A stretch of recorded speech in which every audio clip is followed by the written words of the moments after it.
Good afternoon, everyone, and welcome to the next session of the Pivot Conference. My name is Rohit Koshi. I'm the co-chair of the conference, and it's my pleasure to introduce Acharya Prashant today. Acharya Prashant is a champion of socio-spiritual awakening in the world, and he's an acclaimed Vedanta philosopher. However, I have known Acharya since college days when we knew him as PT, Prashant Tripathi. We graduated together, we were in the same department, and I did a lot of courses with him. PT was always different. He was always full of energy. We knew him for his wit. He had a mastery over language. He was very good in debating, poetry, and theatre. Always down to earth. He had a practical approach to life. Led a very active campus life, right from table tennis, theatre, and even politics. He was super intelligent. Prashant was born in Agra. He's won many awards in school, including the prestigious NTSC scholarship. After IIT, he cleared the civil service exam, and then he went to, he also cleared the CAT, and he went to IIM Ahmedabad to do an MBA. After that, he worked for 3-4 years in what he calls the wilderness in corporate life. And then he started his journey with Advait Life to take the wisdom of ancient texts to college students. He has now written more than 70 books, uploaded more than 10,000 videos online, and almost 5 million minutes of content is consumed every day. So welcome, Prashant. And we also have Dr. Chatterjee, who was a 2014 batch IIT Bombay and 2000 IIT Bombay graduate, and PhD from University of California, Irvine in 2019. So over to you, Dr. Chatterjee, you can start. Thank you, Rohit. Thank you. Good afternoon. So I'll start today's discussion with a question. So, sir, the theme for today's interaction is inner growth. So usually when we talk of growth, we talk of external growth. So, for example, for an individual, growth usually means job promotions, better income, more comforts, etc. For a company, growth may mean growing in profits. For an institution, it may mean better rankings or greater enrollment. And scaling up for an economy, it may mean greater GDP and so on. So given this context for external growth, how do we define inner growth for a human being? And what is its relationship to external growth? If you could please throw a light on this. Namaste, Anupam. You talked of external growth. What does that usually consist of? We earn, we accumulate, we learn, we gain knowledge, and we gain an experience. And most of it we call as external growth, which is all very fine. Just that along with it, we need to keep asking for whom is the accumulation? For whose sake are we gaining experience or knowledge or money or power? And when you ask that question, then the whole situation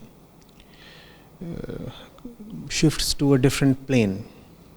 Because obviously we do not earn money or gain power for the sake of money or power.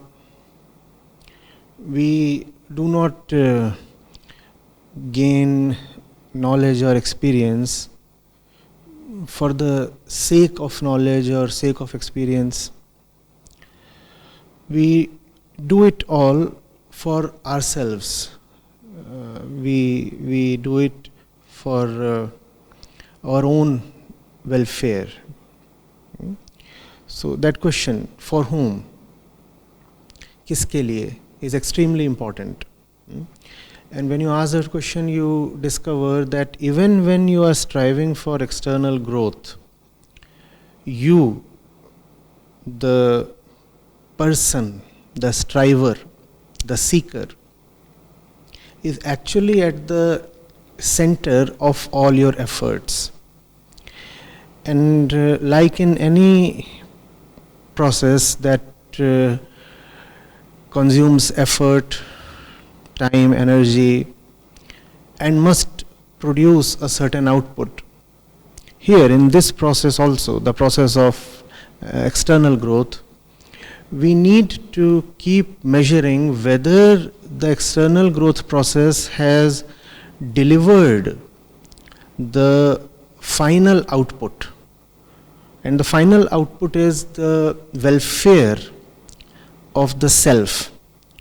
I go for money, I go for power, I want to learn something, I do it for myself.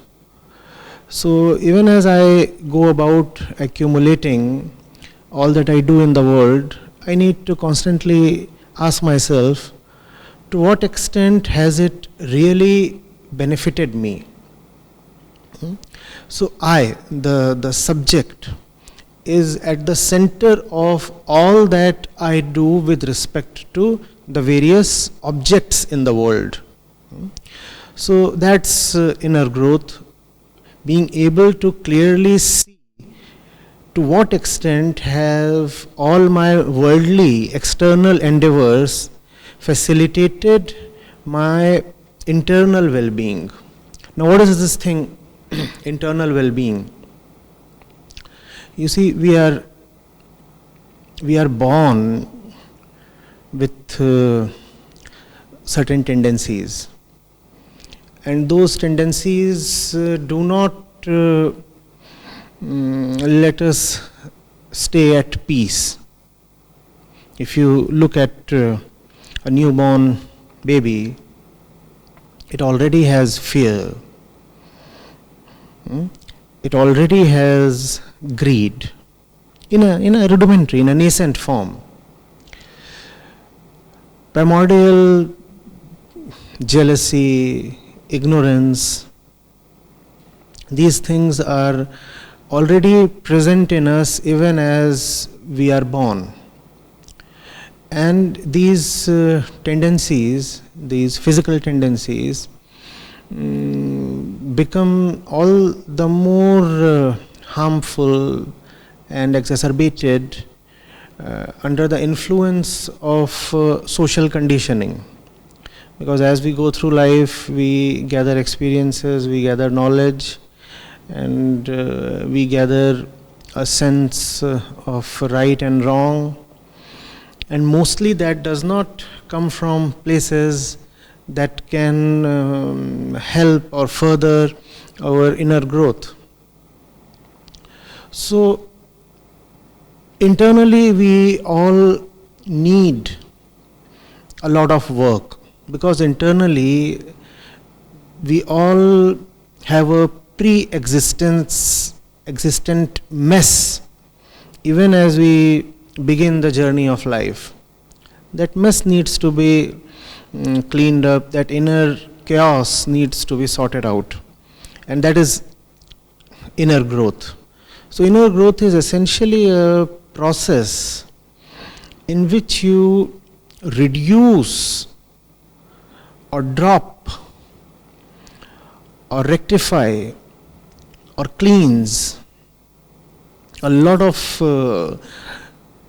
stuff that you were born with, a lot of stuff that you later on unfortunately picked up along the process of life, stuff that was not worthy of being picked up, yet it did get into your inner system. So inner growth then is a misnomer. It is not a process of growth actually. Nothing grows. Nothing becomes bigger in inner growth. In inner growth, there has to be a reduction. In inner growth, there has to be a simplification. In inner growth, you drop a lot of things. You become smaller internally. Like a tumor that you are carrying within. When do you say that you have grown in health? with respect to that tumor. When the size of the tumor reduces, so that's inner growth. The size of the inner tumor has to reduce, and all external efforts have to be made keeping this inner metric in mind. Stuff that I'm doing externally, in business, in profession, in relationships, wherever, with respect to books, knowledge, whatsoever I am doing from morning till evening every day, to what extent is it contributing to reducing me from within? That's how you should look at the utility, the efficacy of whatever you have been putting your time and energy in. I gave it so much time, I gave it energy, I worked on it. Did it really help me in an internal way? Because I did not do it for doing sake. I did it because I had a strong internal reason. And that's the only reason really that one can have, because we all exist within ourselves. So all that we do is fundamentally, and I'm being repetitive here, I know, but it needs to be emphasized, all that we do is for our sake, and I do not exist outside of myself. So I need to have one eye always on myself. I need to be self-observant. I need to keep asking, what is all this doing to me? What is all this doing to me? So, yeah, that's inner growth. I hope I have been successful to some extent in clarifying.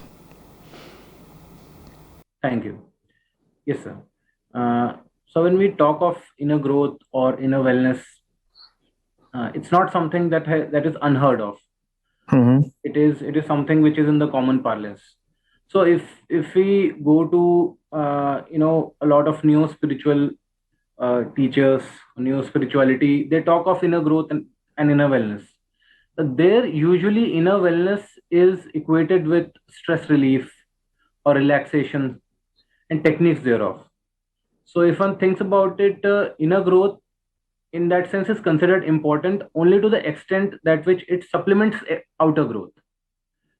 So outer growth still remains the primary objective. So my question would be, does stress relief and relaxation and techniques thereof, do they have any relevance towards what inner growth means in the real sense? Yeah, good question. Thanks. You see, this internal mess that I talked of, and quite dramatically referred to as an internal tumor, just for the sake of effect, is not an easy thing to get rid of. We are born with it. It's a part of our body. It resides in each of our cells. These tendencies that I'm talking of.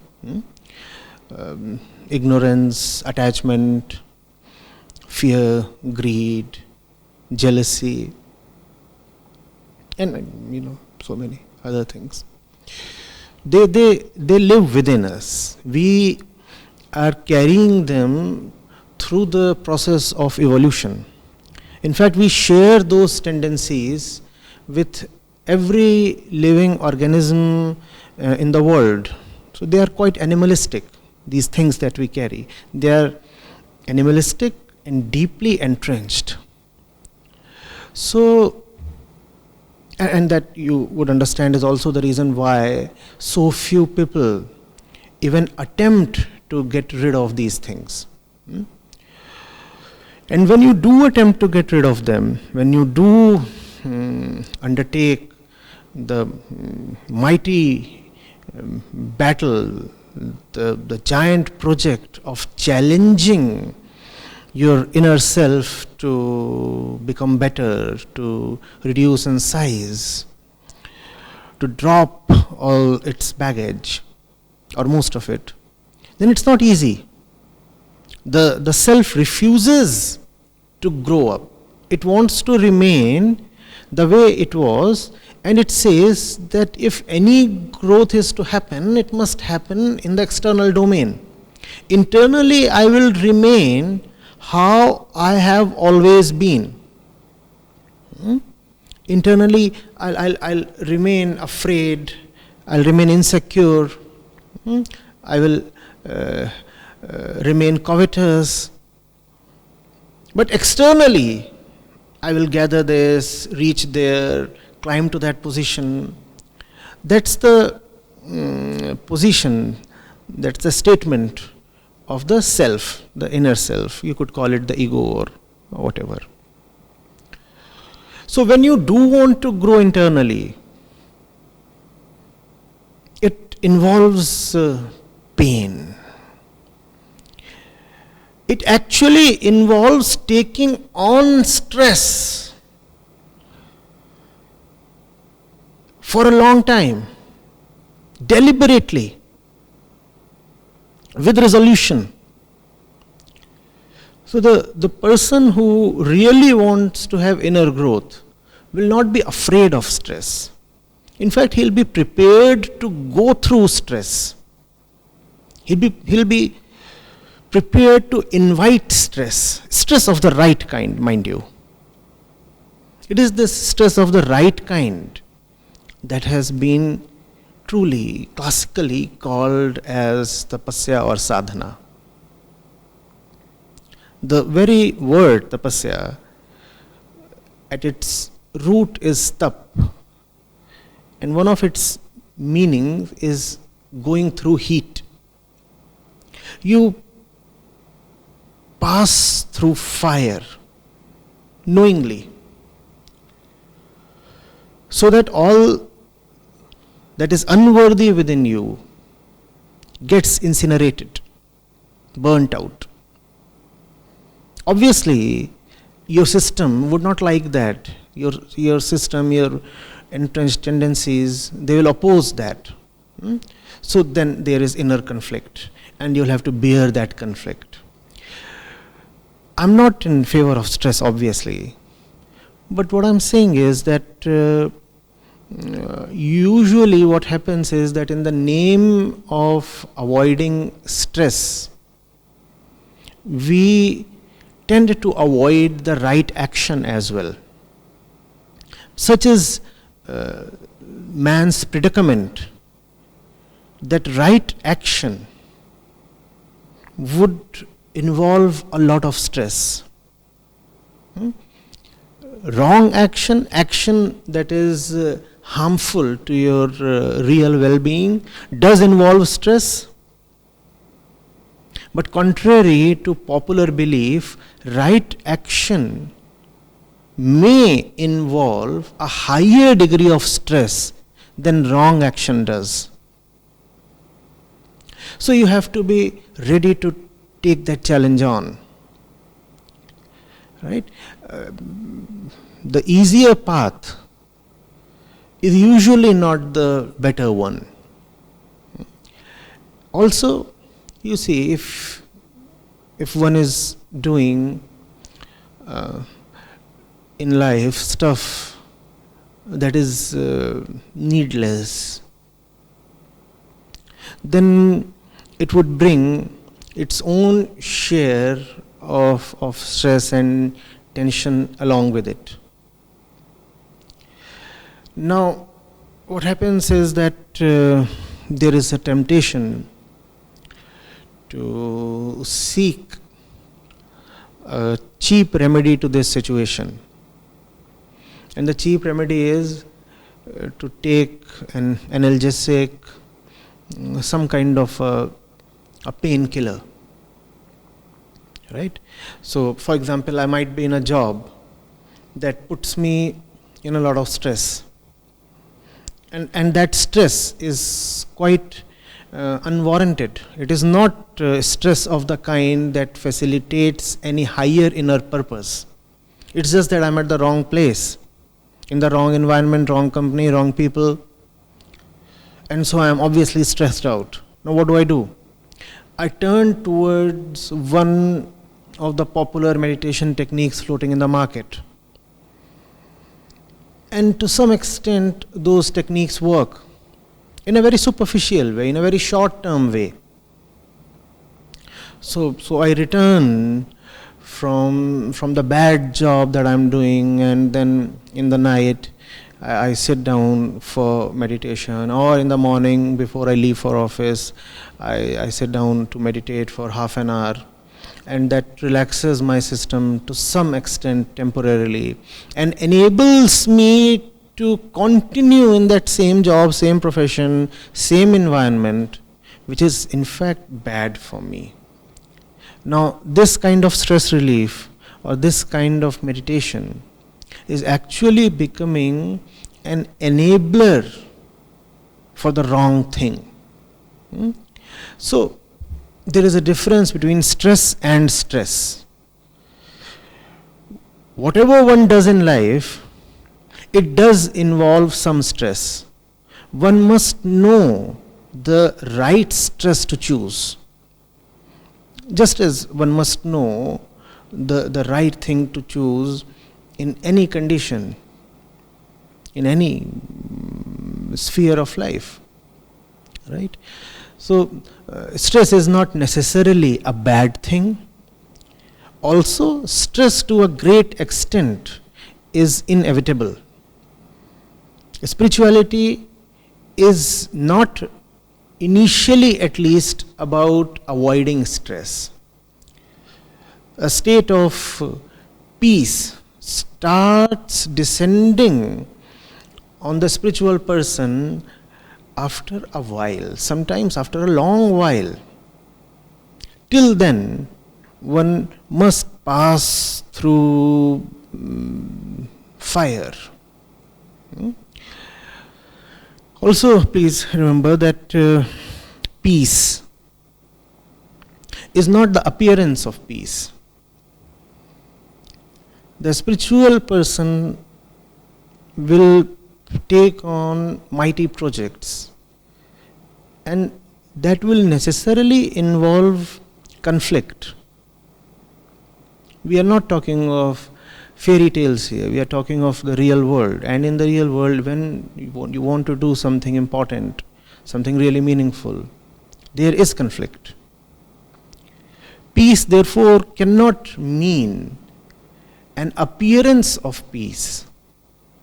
Peace, therefore, cannot be about that typical peaceful face that we see on idols and in paintings and pictures and in popular narratives and depictions. No. Peace is something that inwardly allows you to continue doing the right thing, even when externally there is a total lack of peace. Externally there might be noise, chaos, great turbulence, and still you manage to stay put. That is peace. In that sense, peace or freedom from stress is indistinguishable from truth, from silence, from all the great qualities that one associates with spirituality. Peace is not about carrying that sublime smile and walking around like you have nothing on your shoulders, no loads, no baggages, no tensions. No, that's just an appearance of peace. It's quite deceptive. More importantly, it's self-deceptive. Thank you, sir. That was quite enlightening. It clarified a lot of doubts which people generally have. So lastly, I would also like to ask you that it's very clear that outer growth has its own drawbacks. When people start going for outer growth, they start to consume. And excessive consumption leads to global problems like climate change, pandemics. In fact, scientists are very clear that unless something drastic is done, man is on the verge of extinction. And as we discussed, internal growth also has a great value, but there is a certain amount of outer growth that is also required for internal growth. So can there be a middle path somewhere where someone can have a fine balance between outer growth and inner growth, something like sustainable consumption or something in like that? Can you throw some light on that to conclude? Yes, you see that middle point that you're talking of, that great optimum, it emerges naturally on its own. All that you have to do is, you must continuously keep asking yourself whether all your external endeavors are contributing to your internal welfare. You said inner growth is also important. That needs to be put in perspective. Inner growth is the only thing that's important. It's not one of the things to be taken care of. It is the only thing to be taken care of. I might be sounding a bit absolutist here, but if you will think about it, you might agree. Ultimately, you see, you are yourself, and all that you are doing is for your own sake. So what else can be important except your own welfare? It might sound selfish here, but only till the point you do not meditate on the meaning of the self. And when you go into what the self is really about, then you might find that real and pure selfishness is not a bad word at all. In fact, it's a great thing. So you just keep asking. I'm accumulating this. I'm traveling to that place, and all of that has carbon consequences. You fly to some place. You raise a big house. You want better air conditioning. You want your second or third SUV, and all of that has its own carbon consequences. Most importantly, you want to have a baby. What is usually not mentioned or discussed in these circles is that the one thing that contributes most violently to the climate crisis is growth in population. When you bring one body to the world, it's not one body you have brought here. It's an entire series. So if you want to reduce your carbon footprint by, let's say, 100 units, then up to 70 or 80 units of that can be achieved just by having a baby less. Otherwise, you may keep on doing things that appear quite holy, quite public-minded, even sanctimonious. They amount not to much. As we said, 70 to 80% of your contribution towards arresting anthropogenic global warming can come from just refraining from having kids or having fewer kids. So these are the questions one has to ask. Do I really need that global trip? Have I seen enough of my homeland? Do I really need to fly? Do I really need to plan for one more kid? Do I really need to do this, do that? We all, we are pretty aware people. We know to what extent carbon is released in what kind of activity. And if we are asking those questions, not the question of whether the activity that I am proposing to do or planning to do would release carbon. But first the question that whether the activity that I am planning to do is really needed for me, then we'll find that automatically the carbon footprint of our existence would become smaller. So these things go hand in hand, right life and right kind of coexistence with the environment. A fellow who is living rightly is automatically living sustainably. So right life and sustainable life, they go together. The corollary is a bit unnerving.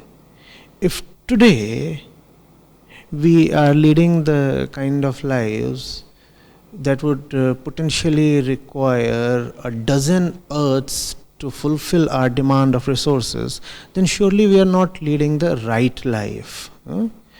If right life is sustainable life, then surely unsustainable life has to be a wrong life too, wrong internally.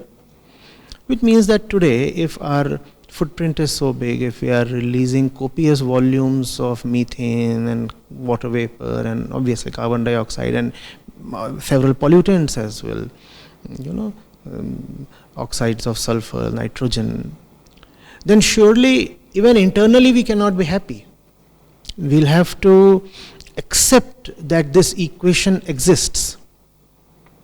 One who is polluting the environment would also not be internally joyful or peaceful.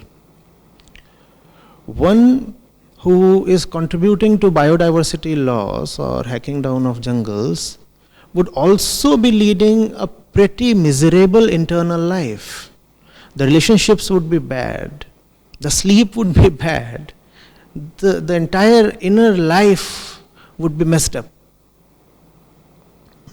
So that optimum, that sweet spot will emerge where you can consume and you consume rightly, where the consumption is not blind, where you know why exactly you are consuming, and Prakriti, nature, does quite generously allow for that extent of consumption.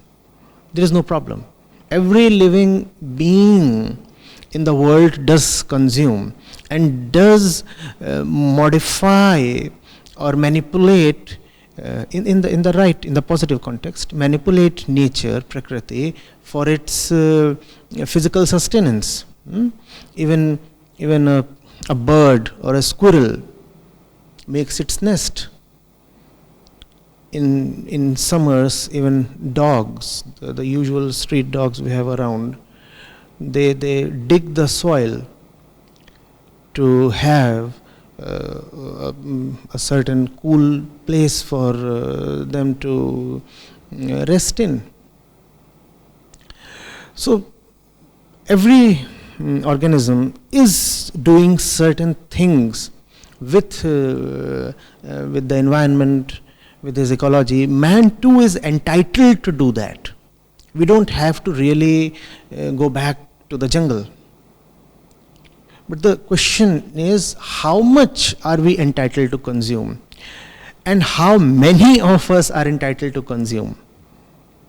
If 8 billion of us, who are going to be 11 billion in the near future, within the next 2 or 3 decades, if 8 or 11 billion of us decide to have a per capita consumption that mirrors that of US or Japan or Germany, then needless to say, we are already doomed, right? So we need to be fewer, and we need to be consuming with an eye on our true welfare. Do I really need that third vehicle? What is it going to bring to my life? I already had two. What did they bring to me, and what is it that they did not bring to me that this third one would? These are the kind of questions that an aware and intelligent person needs to ask. And when you lead a life that is very self-aware, then you find that your carbon footprint automatically goes down, even without planning. And I would just take a minute to also add a small warning here. If you do not lead internally right lives, then legislation is not going to deliver the goods. If we think that global meets and international summits or legislations from the side of governments are going to tackle this problem, it's not going to happen, because governments are elected by people. It's a largely democratic world. And if people want to consume, governments will not be very effective in checking that consumption. Governments cannot antagonize the people beyond a point. So it's the population that has to be awakened. And the population cannot be awakened just by telling them that, you're doing all these things and that's causing harm to the environment. They'll come up with counter arguments. They'll say, fine, we'll go to Mars and settle there. Already, many of our poster boy billionaires are saying that the earth is no more good to live in, so we are now going to colonize Mars. The planet we have made very inhabitable, inhospitable, so let's quit the planet. And that's what they'll say. They'll say if there's going to be mass extinction, it's nothing new. It has happened several times before.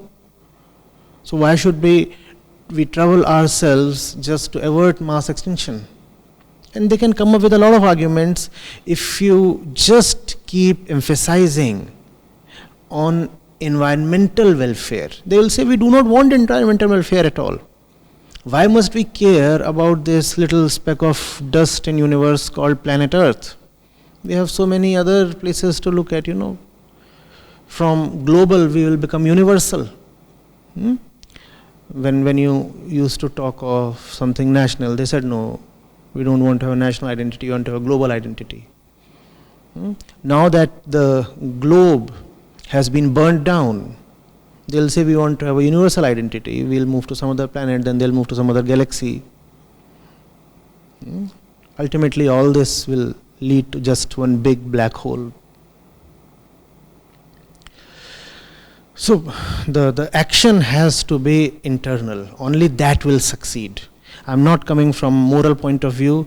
I'm coming from a very pragmatic place. If you want success even in the external dimension, you have to begin within, because that's where you are. Thank you, sir, for the very enlightening discussion. I'm sure all of us have a lot to take away from the discussion. Thank you.